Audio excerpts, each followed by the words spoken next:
Eu queria retomar a ideia da participação popular nas políticas públicas e no processo decisório, aqui no Brasil, entre nós, as experiências em São Paulo, e colocar um pouco os termos em que esse debate está colocado hoje, para a gente, me parece que é um momento de crise política, é um momento muito importante de avaliação de estratégias, né? Estratégias políticas que foram formuladas em outros momentos de crises políticas e econômicas da nossa história. Então, acho importante retomar essa história e colocar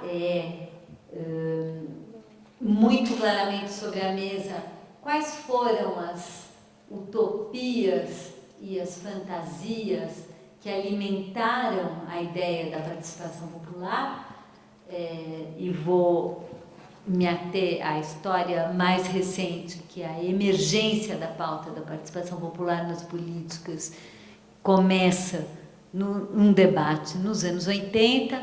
O que aconteceu, qual foi a trajetória desses processos participativos na prática, né? O que a experiência prática nos ensinou, nos colocou em relação a isso, para um pouco mapear em que estamos hoje. Quais são as questões que estão colocadas hoje, quais são os desafios que estão colocados hoje, quais são as práticas que estão colocadas hoje, que perspectiva isso abre para nós, enfim, urbanistas, militantes do direito à cidade. Bom, a primeira coisa é que a ideia da participação popular nas políticas públicas, ela tem duas vertentes, a origem dela tem duas vertentes aqui no Brasil. Pelo menos, se a gente for pensar a participação popular, processos de participação popular no planejamento, no urbanismo, que é aquilo que eu conheço melhor e acompanhei mais de perto.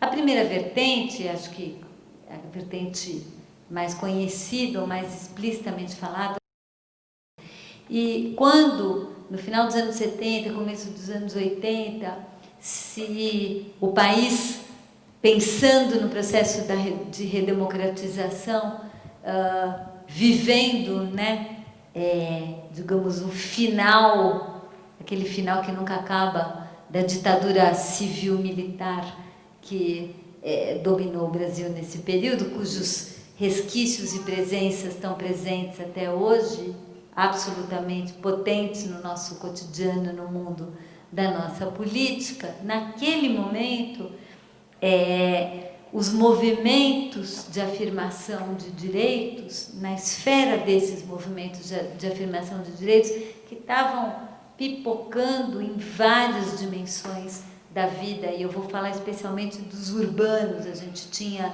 movimentos em torno da questão do transporte, movimentos muito fortes, importantes em torno da questão da saúde, né? Movimentos em torno da questão da moradia, mas principalmente movimentos em torno da questão da moradia menos centrado na ideia da casa, da produção da casa, da obtenção da casa, e mais centrados na ideia da inclusão e reconhecimento da sua presença na cidade. Então, muito mais favelas e assentamentos populares e loteamentos irregulares e clandestinos que existiam no território da cidade sem existir para as políticas, querendo ser vistos e ser reconhecidos e ser incluídos dentro da esfera das políticas públicas para poder, né, ser objeto de intervenção urbanística, ser objeto de investimento em infraestrutura, em melhoria, em equipamento. E o movimento de transporte também é um movimento basicamente de demanda de acesso a meios de transporte, e um transporte de melhor qualidade, então de acesso ao ônibus, mas também de mais ônibus e ônibus mais frequentes e ônibus mais permanentes e outros meios de transporte coletivo de melhor qualidade, e os movimentos de saúde muito estruturados também em torno da ideia de uma saúde pública, de uma saúde preventiva, de uma universalização da saúde, de um cuidado de todas as pessoas e de todas as comunidades, uma tradição forte e importante do movimento sanitarista e da estruturação de um movimento de saúde ligado ao território também. Muito ativo na Zona Leste, muito ativo nas periferias de São Paulo, na Zona Leste, na Zona Sul, esses outros também na Zona Norte, né? E no âmbito desses movimentos começa a surgir uma ideia, uma teoria, né, de que um conceito de que o fato de que aquelas populações estavam excluídas do acesso aos serviços, do acesso à cidade, do acesso aos equipamentos, aos bens urbanos, às qualidades urbanas, tinha a ver com uma política urbana que as excluía, né? Na medida em que presentes na cidade, né, moradores de periferias, de todas as periferias, claramente, né, se via e se configurava, e se vê e se configura hoje também, que existem investimentos fortes na cidade, em viário, em equipamento, né, se percebe uma presença desses investimentos, só que eles, né, não chove lá, só chove aqui, no sentido de um pedaço da cidade, um centro expandido, um pedaço de maior renda. Então, a ideia de que as políticas públicas não atendem, né, não atingem, não chegam, né, aonde tem que chegar, a ideia de que elas não chegam onde tem que chegar porque elas são decididas, né, o que vai ser feito e onde vai ser feito, o que e onde vai ser feito, é decidido por um pedaço muito pequeno da sociedade, que é exatamente quem é beneficiário desses investimentos, desses equipamentos e desses serviços que sim chegam, né? E que, para romper isso, portanto, e ampliar as políticas e universalizar as políticas, um elemento central está no processo decisório do que e aonde vamos investir, o que e aonde, que política vamos estabelecer. Então, de cara, a ideia da participação popular nas políticas públicas, ela já vai ter dois recortes super importantes. Primeiro, é a ideia da inclusão e da ampliação dos atores no processo decisório. Então, a tese de que, bom, é excludente porque é fruto da tomada de decisão feita por poucos. 2, segunda ideia, o sistema de representação político, né? Na época se falava da democracia burguesa, acho que hoje nem dá para falar nem isso mais, não nos representa. Então, que o processo eleitoral mesmo, e a gente está ainda no período pré-constituinte, que ainda não tinha eleição direta nem universalização do voto, ainda era uma questão ter um voto universal, onde todos, quando a gente fala assim, o Brasil só teve voto universal a partir de 1988, né? Então já não tinha isso, então, tem ideia do voto universal, etc., dos direitos civis para todos, mas tinha também uma compreensão do sistema político brasileiro, a quantidade de obstáculos para se fazer representar e se ver representar na política institucional é muito grande e, portanto, as formas de representação existentes via modelo político eleitoral, elegendo vereadores, deputados, senadores, prefeitos, governadores e presidente, é insuficiente para dar conta da interlocução com esse conjunto de atores que estão fora, né, hoje do processo decisório das políticas. Então, a ideia da democracia direta, também naquele momento se falava em radicalização da democracia, né? Radicalização da democracia no sentido de implantar não apenas o voto, a eleição direta para todos os cargos, e o voto universal, mas também a representação direta, o cidadão autorrepresentado, o cidadão falando por si mesmo, sem a mediação dos canais institucionais da política eleitoral. Então, essa é a segunda dimensão. A terceira dimensão, que vai pautar muito esse movimento, exatamente por isso que eu contei tudo isso, é que é um movimento na direção institucional.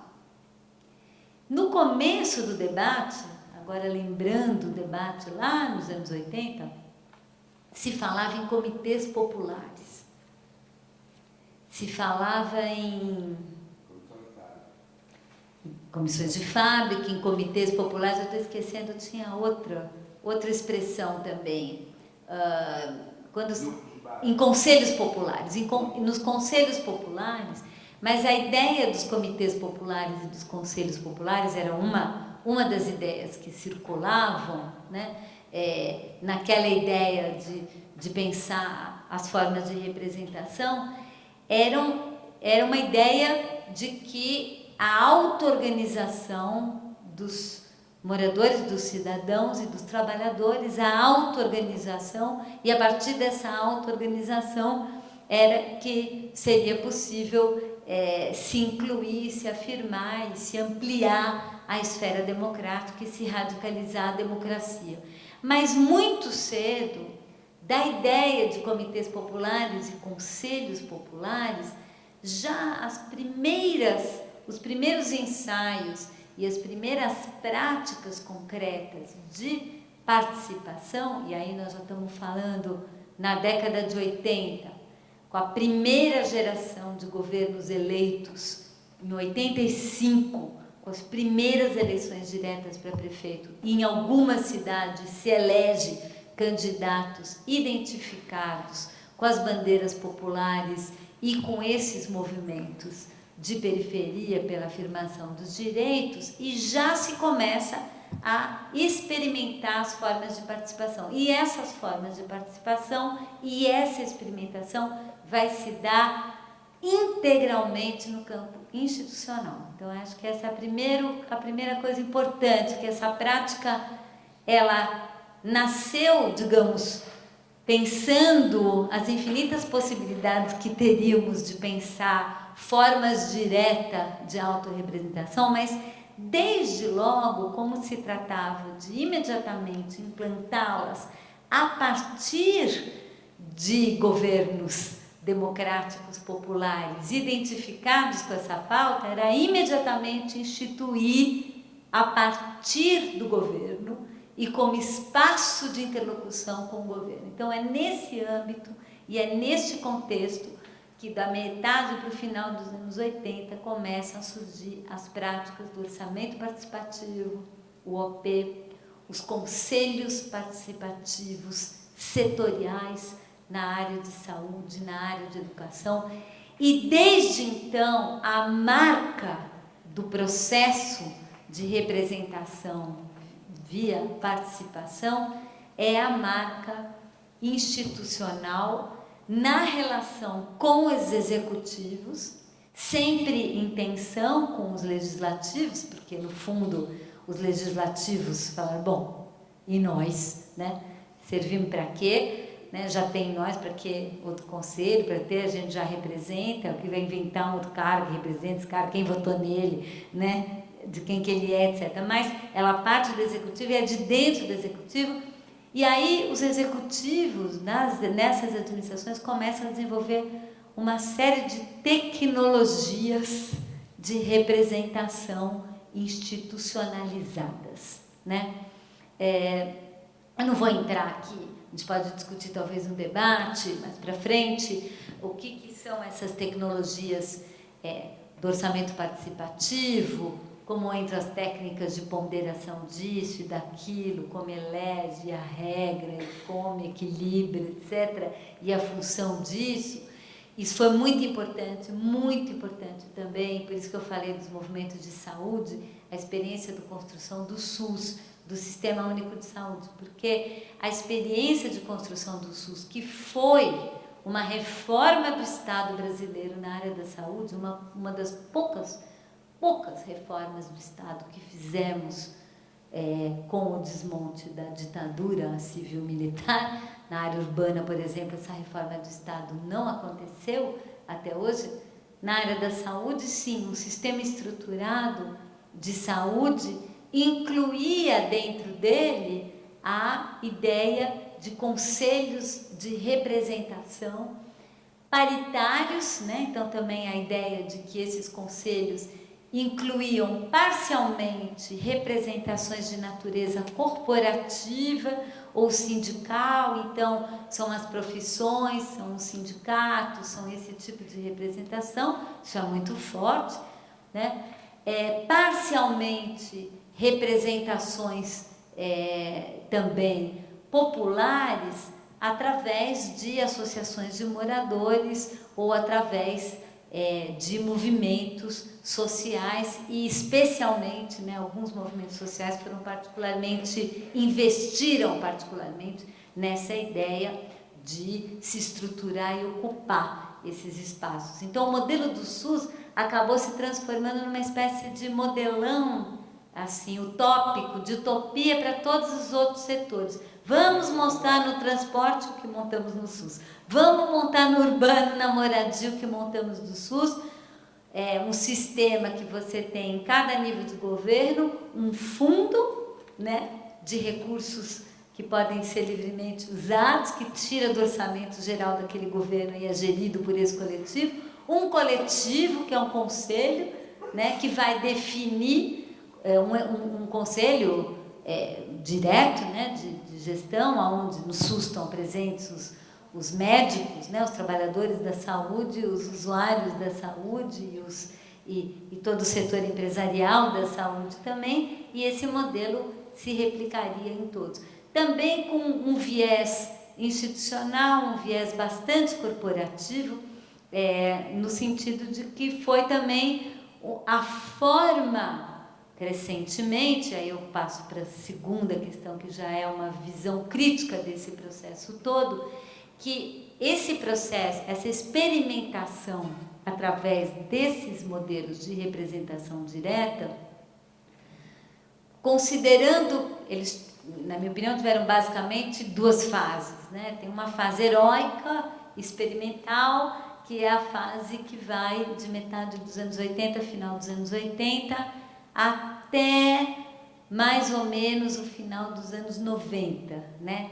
Essa fase experimental, e que você tem eleição de governos democráticos populares, é no âmbito dessa experimentação que os partidos que não existiam dentro e não participavam da distribuição do poder no período da ditadura, neste processo, em boa parte nesse processo, que esses partidos vão ampliando sua base urbana. No caso de Porto Alegre, tem um monte de estudos que mostram isso, que foi absolutamente essencial o OP para constituir uma base urbana para o PT. Naquele momento, um partido que não tinha uma base, que era absolutamente minoritário, e ele ganha espaço através de uma ação no território via conselho participativo, penetrando e dialogando com setores da sociedade que não dialogavam. Então, nessa fase foi uma fase de construção de base, foi uma fase de crescimento, foi uma fase de grande experimentação.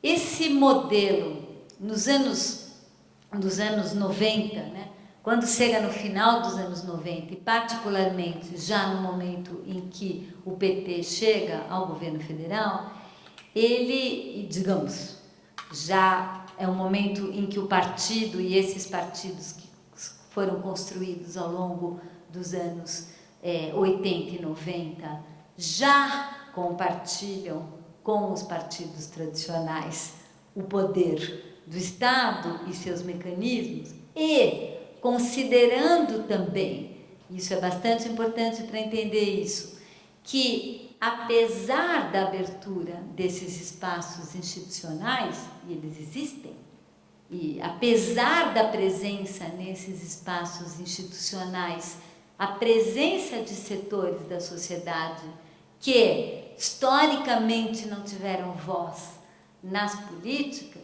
e que através desses conselhos também se manifestam, esses espaços foram ficando crescentemente se transformando de um lugar aonde, a partir daquele lugar, se elabora alternativas, se pensa políticas que, a partir dali, possam ser experimentadas, eles passam a digamos, acabam por essa função ser esvaziada em função de duas outras funções bastante importantes que foram ganhando espaço naquele momento e até hoje. A primeira função para os movimentos, para as corporações, para setores da sociedade civil que entraram nesse circuito, considerando que a forma tradicional de tomada de decisões no Estado, a forma tradicional de definição das políticas públicas no Estado não se transformou, não se modificou, a maneira de fazer política, e aí eu estou discutindo a política institucional mesmo, a política partidária, a política eleitoral, como é que um prefeito se elege, não se elege se não tiver uma base, como é que ele monta a base, ele faz uma coalizão, como é que ele monta a coalizão, ele distribui cargo, como é que ele distribui cargo, ele faz assim. Passaram a ser crescentemente espaços aonde os movimentos sociais, que nem tinham espaço dentro da estrutura partidária, e nem representação dentro da estrutura partidária, conseguiam também pegar o seu naco na distribuição dos benefícios.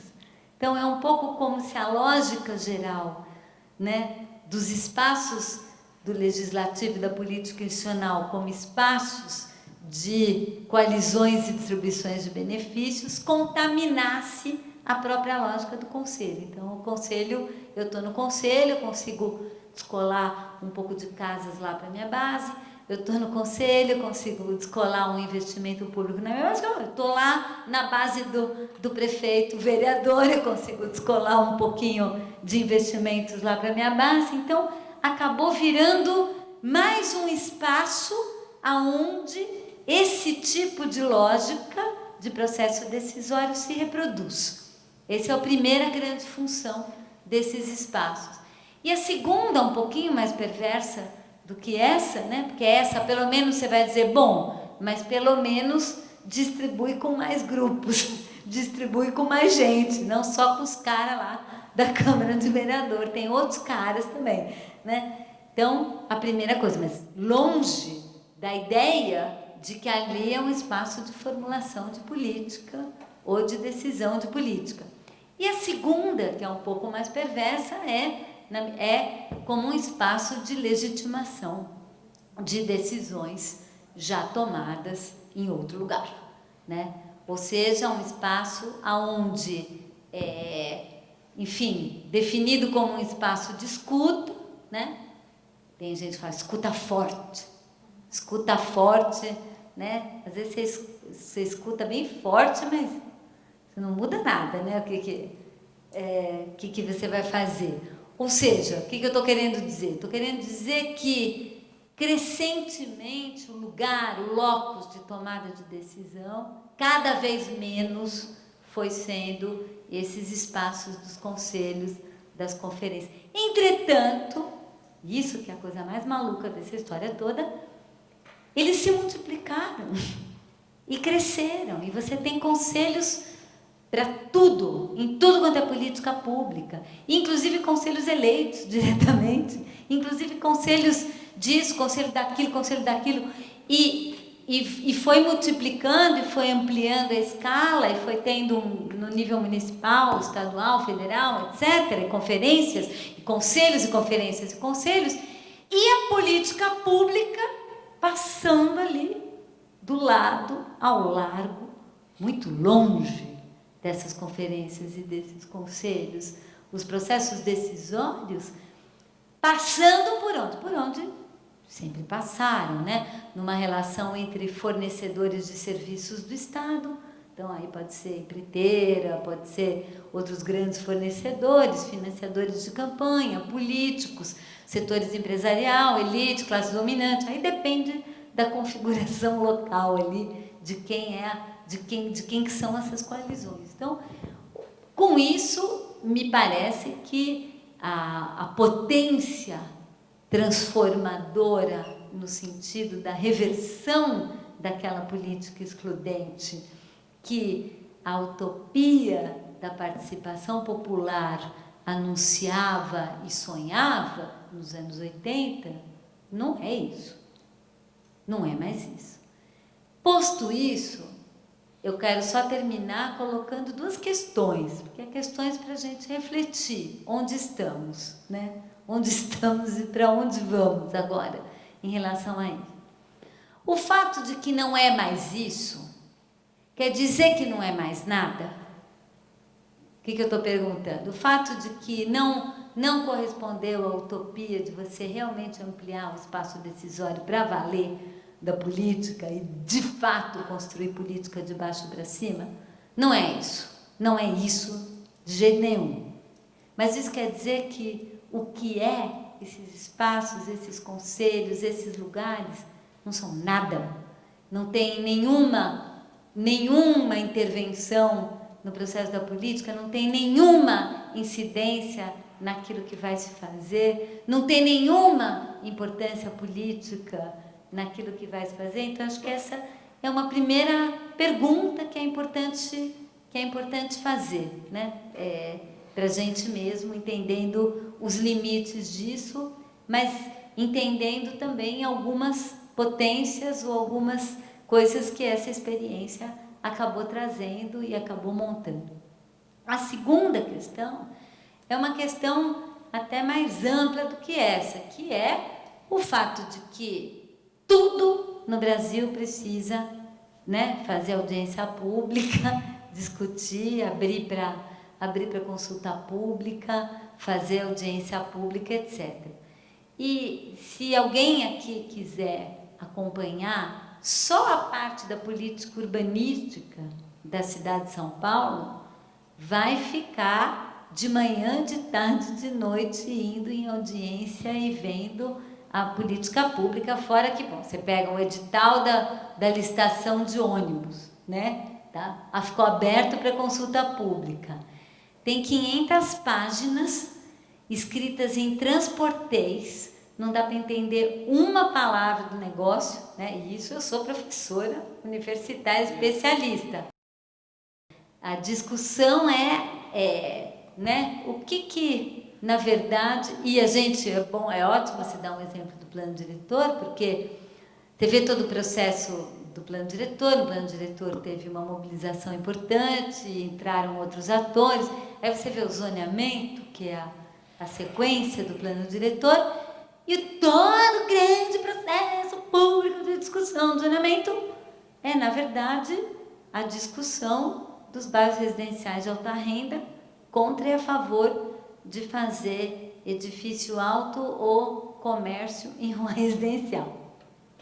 Esse é o enorme debate público das 100 audiências também que vão rolar disso. Então, no fundo, e esse é o debate que sempre foi, que não mudou. Então, a pergunta é, né, o que é esse processo, como se contrapor a esse processo, o que são os espaços reais de debate, de formulação e de que forma, né, a gente poderia repensar hoje a participação popular nas políticas, pensando e avaliando o que essa trajetória trouxe para a gente até hoje, o que ela representou. Toda vez que eu falo e que eu caio matando em cima da participação popular, porque acho que é tudo uma balela, passa tudo paralelo, não serve para nada, eu lembro que tinha escravidão no Brasil há menos de 100 anos, aí eu paro, né,